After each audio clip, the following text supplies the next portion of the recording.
All right, children, welcome back to AP Macroeconomics with your favorite teacher, me, Mr. Fritz. Today we're going to be talking about the short-run aggregate supply curve.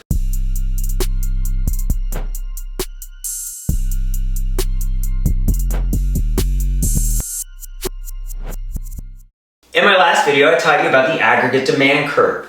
This video is going to be about the aggregate supply curve. So it's occurring within the same graph. So we're still talking about our real GDP, also known as a real output, and a real national income. Everything that's being bought and sold in 1 year added up together. Our y-axis is still going to be the price level or measurement of inflation.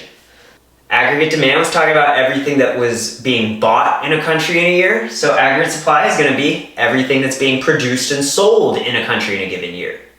The aggregate supply curve is upward sloping essentially for two reasons. One reason is that we have sticky wages. In the short run, wages are sticky, meaning that they take time to adjust to changes in price. Wages tend to be based on things like contracts and unions, things like that. And so because of that, wages in the short term are sticky. They take time to change. You have to wait until the next year comes around and we start arguing over a new labor contract. Even if you don't work at a job that has a union or has labor contracts that you sign each year, your wages are still affected by that because they help set the market wage for given jobs. All right, so because wages don't change in the short run, as price level increases, businesses are going to try to make as much stuff as they possibly can and sell as much as they can when the prices are high and costs have remained the same. So they're still paying you the same amount, but prices are higher. So they're going to sell as much as they can before you start demanding a higher wage. Just like with aggregate demand, there are going to be things outside of price level that are going to cause aggregate supply to shift. The first thing that's going to cause aggregate supply to shift is going to be input prices. If you have a change in input prices, remember, inputs are anything that you need to purchase or pay for in order to produce a product. So if input prices decrease, then aggregate supply will increase. Now we'll be able to make more of everything because it's cheaper, the input prices are lower, and it's cheaper to produce stuff. An example of input prices, it could be wages. If wages decrease and businesses can pay people less money to work, then they'll be able to hire more people and produce more stuff. Other input prices that could affect the aggregate supply curve would be the cost of natural resources. Let's say like the cost of oil. Oil is a natural resource that is used in the production of just about everything. It is an input for the production of almost everything or the movement of those things around the world. So if the price of oil decreases, then aggregate supply will increase and shift to the right, and we'll be able to make more stuff. If the cost of oil increases, it's going to be harder to produce literally everything.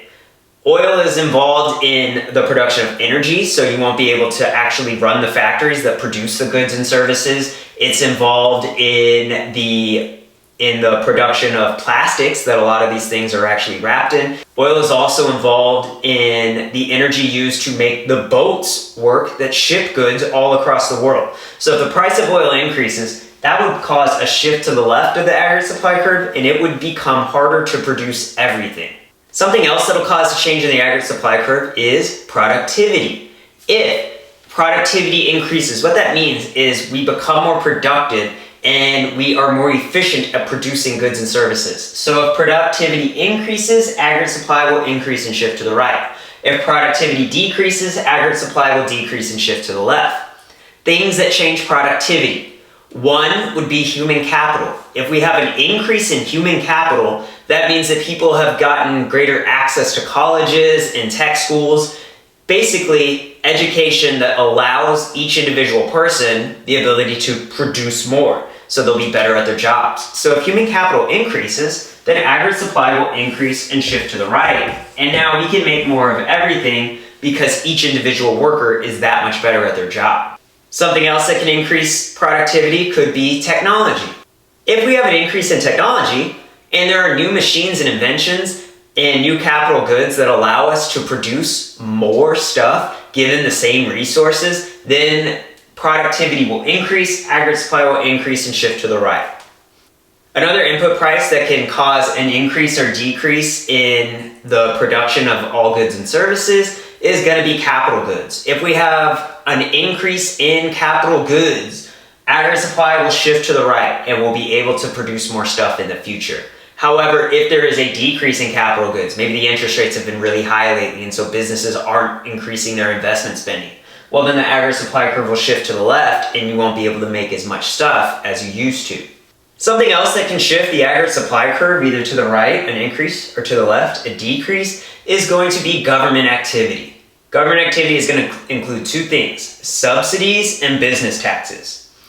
Remember from the supply and demand video I taught you before, a subsidy is when the government pays producers to produce their product. So if the government is subsidizing industries, that means they're paying businesses to make stuff. If that occurs, then aggregate supply will increase and shift to the right.